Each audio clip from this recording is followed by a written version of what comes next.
Assalamualaikum warahmatullahi wabarakatuh. Selamat pagi pemirsa Trans 7. Khazanah Ensiklopedia Islam Dunia pagi ini kembali hadir ke hadapan Anda untuk berbagi pengetahuan dan saling menasehati dalam kebajikan. Tasbih berarti mensucikan Allah dari segala sifat yang tidak layak untuknya. Sementara tahmid yaitu memuji Allah dengan segala pujian yang layak untuknya. Dan takbir adalah mengagungkan kebesaran Allah Ta'ala. Dalam hadis yang diriwayatkan oleh Imam Bukhari juga disebutkan tentang sekelompok orang miskin yang mengadu kepada Nabi SAW. Mereka iri terhadap orang kaya yang bisa beramal lebih banyak dari mereka dengan sedekahnya. Orang kaya dapat melaksanakan sholat, seperti juga orang miskin melakukannya. Orang kaya berpuasa, orang miskin juga berpuasa. Namun, orang-orang kaya dapat bersedekah karena kelebihan hartanya, sedangkan mereka tidak. Mendengar aduan mereka, Rasulullah SAW bersabda, "Maukah aku sampaikan kepada kalian amalan yang dapat melampaui derajat orang kaya, dan tidak ada yang mengalahkan derajat kalian, sehingga menjadi yang terbaik di antara kalian dan mereka, kecuali mengerjakan amalan berikut, yaitu kalian baca tasbih, tahmid, takbir setiap selesai sholat sebanyak 33 kali. Dalam hadis riwayat lain disebutkan bahwa setiap kalimat tasbih adalah sedekah, takbir adalah sedekah, tahmid adalah sedekah, dan tahlil adalah sedekah. Ketiga amalan ini pernah diajarkan Nabi Muhammad SAW kepada putrinya Fatimah radhiyallahu anha, seperti yang diceritakan Ali bin Abi Thalib. Pada suatu hari Fatimah datang menemui Nabi SAW. Namun Nabi tidak ada di tempat, dan ia hanya mendapati Aisyah radhiyallahu anha. Kepada Aisyah diceritakanlah keperluannya. Fatimah ingin meminta pembantu, karena saat itu ia mendengar Rasulullah SAW mendapatkan tawanan. Sudah beberapa hari Fatimah merasa kelelahan dan tangannya sakit akibat menumbuk dan menggiling tepung. Dengan meminta seorang pembantu, diharapkan bisa meringankan segala pekerjaannya. Malam harinya Rasul datang menemui putrinya Fatimah saat ia dan suaminya Ali bin Abi Thalib hendak berbaring tidur.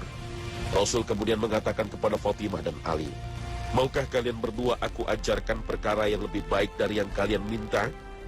Jika kalian telah berada di tempat tidur, bacalah takbir 33 kali, tasbih 33 kali, dan tahmid 33 kali. Itu semua lebih baik buat kalian daripada seorang pembantu." Kisah ini juga diceritakan oleh Imam Bukhari dalam kitab Sahihnya. Kisah ini hanyalah sebagian dari begitu banyak keistimewaan yang dimiliki oleh ketiga kalimat zikir ini. Tentu setiap zikir yang keluar dari lisan kita akan lebih bermakna jika meresap ke dalam hati. Dengan memahami makna dari zikir-zikir tersebut akan membantu kita memahaminya dengan hati. Lalu apa makna ketiga bacaan zikir ini?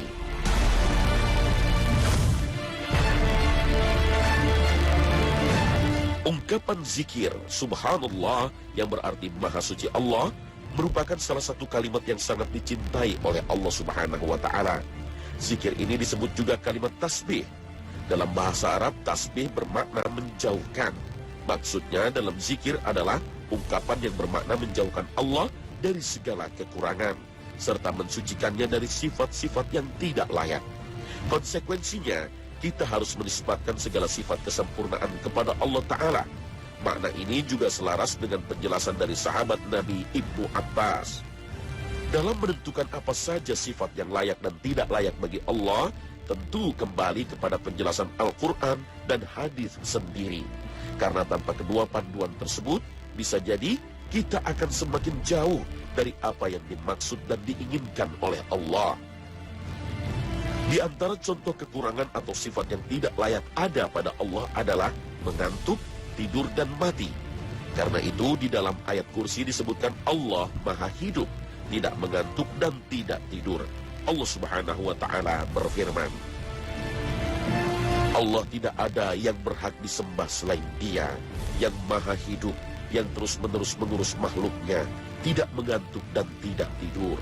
Al-Quran Surah Al-Baqarah ayat 255. Inilah sifat yang tidak layak bagi Allah, tapi sangat layak pada semua manusia. Ada lagi sifat-sifat yang tidak baik untuk Allah dan juga tidak baik untuk manusia. Misalnya sifat zalim. Allah berfirman, Rabbmu sama sekali tidak menzalimi hamba-hambanya. Al-Quran Surah Fussilat ayat 46. Kalimat subhanallah satu di antara amal soleh yang akan mendekatkan seorang hamba terhadap penciptanya. Al-Quranul Karim dan hadis Nabawi penuh dengan untaian yang menjelaskan kemuliaan zikir ini. Paling tidak ada 80 kalimat tasbih ini terulang di dalam Al-Quran dengan segala bentuk variasi katanya.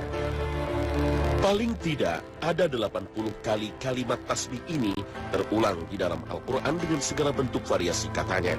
Ada yang bernada perintah, ada yang bernada cerita dan kisah, dan bentuk-bentuk lainnya. Allah Ta'ala juga menjadikan zikir yang mulia ini sebagai pembukaan 8 surat di dalam Al-Quran. Salah satunya dalam surat Al-Isra. Subhana, atau Maha Suci Allah yang telah memperjalankan hambanya pada suatu malam dari Masjidil Haram ke Al-Masjidil Aqsa yang telah kami berkahi sekelilingnya agar kami perlihatkan kepadanya sebagian dari tanda-tanda kebesaran kami.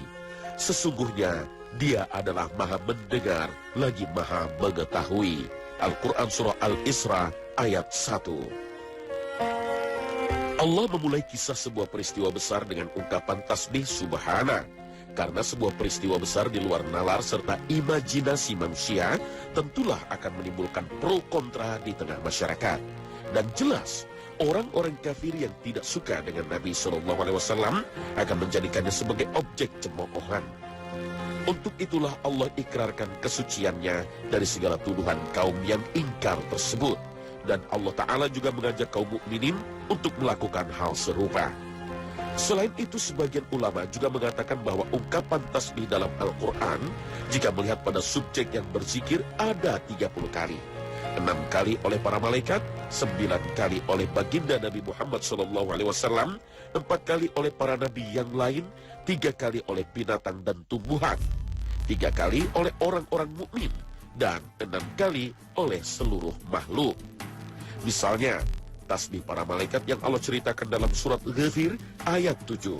Allah berfirman, malaikat-malaikat yang memikul ars dan malaikat yang berada di sekelilingnya bertasbih memuji Tuhannya, dan mereka beriman kepadanya serta memintakan ampun bagi orang-orang yang beriman. Al-Quran Surah Mu'min ayat 7. Bukan makhluk hidup saja, langit, bumi, dan semua yang ada di dalamnya juga bertasbih seperti yang Allah informasikan dalam surat Al-Isra ayat 44. Langit yang 7, bumi, dan semua yang ada di dalamnya bertasbih kepada Allah.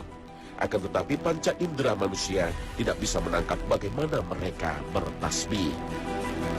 Bahkan makanan yang dimakan oleh manusia pun bertasbih. Hal ini diceritakan oleh Ibnu Mas'ud bahwa kami atau para sahabat mendengar makanan bertasbih, yaitu ketika berada di tangan Rasulullah SAW. Tentang tasbihnya gunung-gunung juga telah Allah kisahkan di dalam Al-Quran ketika Allah menceritakan kelebihan Nabi Daud dan Sulaiman alaihissalam. Allah Ta'ala berfirman, maka kami telah memberikan pengertian kepada Sulaiman tentang hukum yang lebih tepat, dan kepada masing-masing mereka telah kami berikan hikmah dan ilmu, dan telah kami tundukkan gunung-gunung dan burung-burung, semua bertasbih bersama Daud, dan kamilah yang melakukannya. Al-Quran Surah Al-Anbiya ayat 79. Gunung bertasbih, dan semua ciptaan Allah bertasbih dengan caranya masing-masing. Tasbih mereka tidak dipahami manusia. Sungguh Maha Suci Allah yang memberikan rahmat dan karunia-Nya kepada gunung-gunung dan orang-orang tertentu sehingga bisa bertasbih kepadanya. Karena gunung-gunung tersebut paham bahwa akan datang suatu saat nanti ia bagaikan kapas yang berhamburan. Itulah kondisinya batu yang keras dan kokoh, sadar akan kelemahan dan ketundukan terhadap Sang Penciptanya. Alangkah aneh jika kemudian manusia yang lebih lembek dan lemah dari gunung tidak tunduk dan pasrah pada Sang Pencipta. Dalam hadis sahih lain juga disebutkan keistimewaan lain dari zikir ini. Di antaranya dapat menjadi penghapus dosa meskipun banyaknya bagai buih di lautan. Membaca zikir ini 100 kali juga menjadi pengundang 1000 kebaikan dan penghapus 1000 dosa dan kesalahan. Sedangkan bagi yang membacanya setiap pagi 100 kali dan petang 100 kali, maka pada hari kiamat nanti akan menjadi orang dengan bekal terbanyak, kecuali ada orang lain yang melakukan hal serupa dan menambah lebih banyak lagi. Dalam kehidupan sehari-hari, kita kerap mendapat godaan untuk menyimpang dan berbuat dosa. Hal-hal baik pun kadang disisipi niat kotor. Saat itulah dengan menyebut kalimat tasbih, maka segala niat kotor tersingkirkan, sehingga rencana kebaikan menjadi terjaga. Seseorang dengan jerih payah hasil kerjanya seringkali terpikir untuk membelanjakannya dalam kemaksiatan. Dengan melantunkan subhanallah, maka hasil jerih payah tersebut tidak ternodai dengan kemaksiatan. Sebaliknya dibelanjakan dalam hal-hal yang halal dan baik, untuk keluarga dan untuk infak di jalan Allah. Begitulah zikir tasbih akan menjadi pengingat dan penjaga saat kita lalai. Karena ketika kita mengucapkan tasbih, artinya kita mensucikan Allah. Dan konsekuensi mensucikannya tidak mengotori diri kita dengan melawan perintah dan aturannya.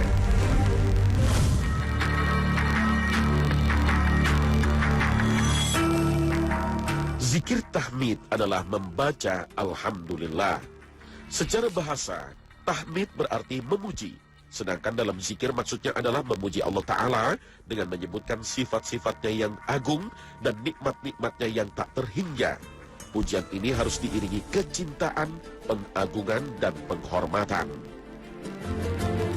Di dalam Al-Quran Al-Karim banyak kita dapatkan isyarat yang menunjukkan keistimewaan kalimat tahmid. Al-Quran dimulai dengan ungkapan tahmid atau Alhamdulillah, segala puji bagi Allah, sebagaimana di awal surat Al-Fatihah. Selain itu juga banyak surat di Al-Quran yang diawali dengan tahmid, seperti dalam surat Al-An'am, Al-Kahfi, Saba, dan Fatir. Al-Quran menyebut kalimat tahmid lebih dari 40 kali dengan segala bentuk variasi katanya.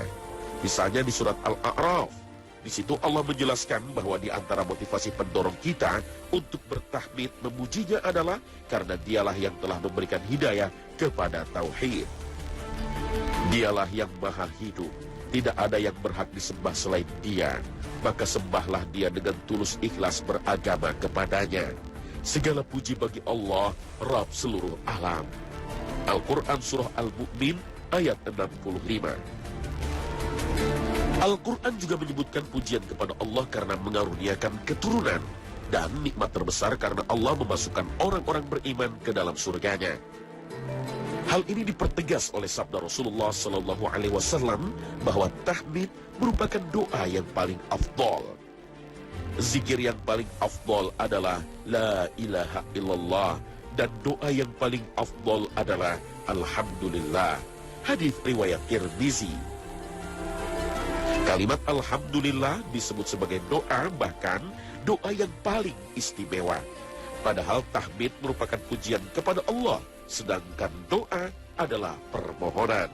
Mengapa demikian? Para ulama menjelaskan bahwa doa itu ada dua macam. Doa yang berisi permintaan dan doa yang berisi pujian. Orang yang memuji Allah sejatinya ia juga sedang berdoa meminta kepadanya. Hanya saja dengan cara yang lebih halus. Karena orang yang memuji Allah berarti sedang mensyukuri nikmat Allah. Dan orang yang mensyukuri nikmat Allah, mereka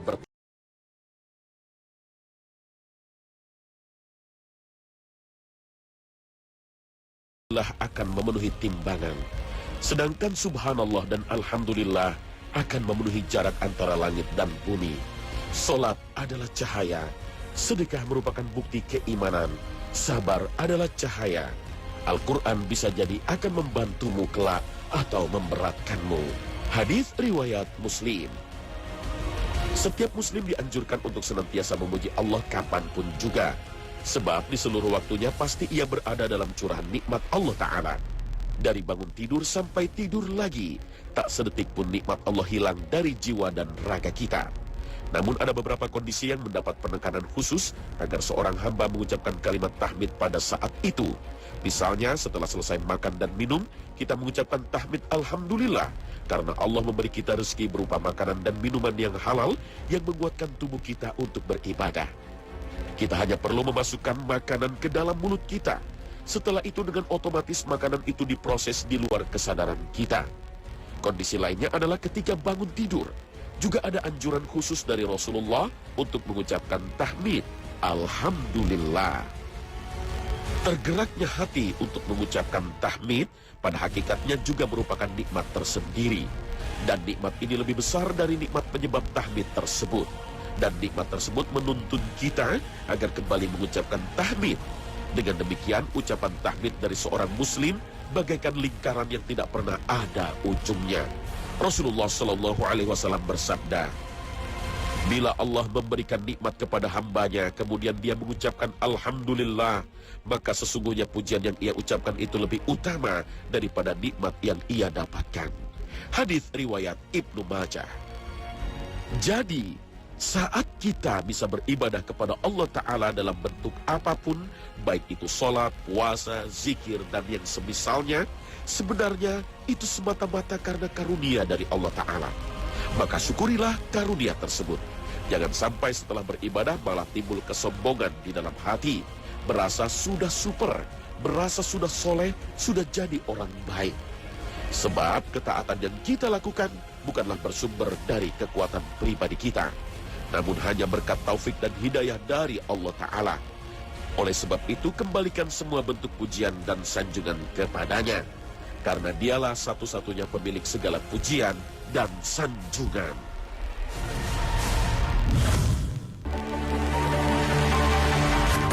Rangkaian terakhir dari zikir yang senantiasa dibaca setelah sholat adalah takbir. Takbir maksudnya adalah ucapan Allahu Akbar, yang berarti Allah Maha Besar. Maknanya kita harus meyakini bahwa Allah Subhanahu wa Ta'ala itu zat yang paling besar. Tidak ada satupun yang lebih besar darinya. Segala sesuatu yang besar di sisi Allah akan terasa kecil. Keagungan dan kebesaran zat Allah termasuk juga keagungan sifat-sifatnya adalah sesuatu yang tidak mungkin diliput oleh panca indera manusia. Jangankan kebesaran dan keagungan Allah Sang Pencipta, sampai sekarang pun manusia belum tahu batas alam semesta yang juga makhluk Allah. Padahal manusia sudah mencoba mensimulasikan perjalanan ratusan juta tahun cahaya.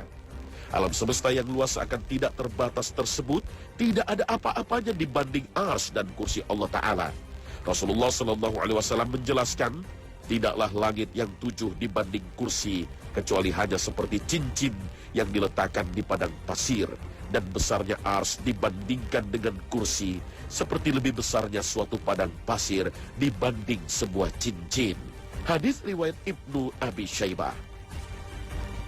Keagungan dan kebesaran Allah dan sifat-sifatnya jelas terlampau besar untuk bisa diliput oleh akal pikiran manusia yang paling hebat sekalipun. Karena itu Rasul Shallallahu Alaihi Wasallam melarang kita untuk membayangkan hakikat zat Allah. Sebab semua akal dan pikiran pasti tidak akan mampu menjangkaunya. Rasulullah Shallallahu Alaihi Wasallam bersabda, bayangkanlah keagungan makhluk-makhluk Allah dan jangan membayangkan zat Allah. Hadis riwayat Al-Lalaka'i. Kalimat takbir merupakan kalimat yang teramat istimewa.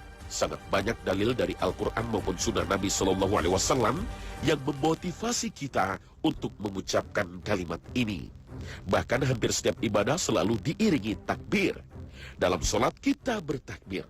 Hampir setiap gerakan dalam sholat ditandai dengan takbir. Jika dihitung dalam sehari semalam dalam sholat 5 waktu saja, kita telah bertakbir 94 kali. Itu belum ditambah takbir dalam sholat sunnah rawatib dan zikir sesudah sholat wajib. Seluruh takbir tersebut bila dikumpulkan mencapai jumlah 320 kali takbir. Jumlah itu baru hitungan sehari dan semalam.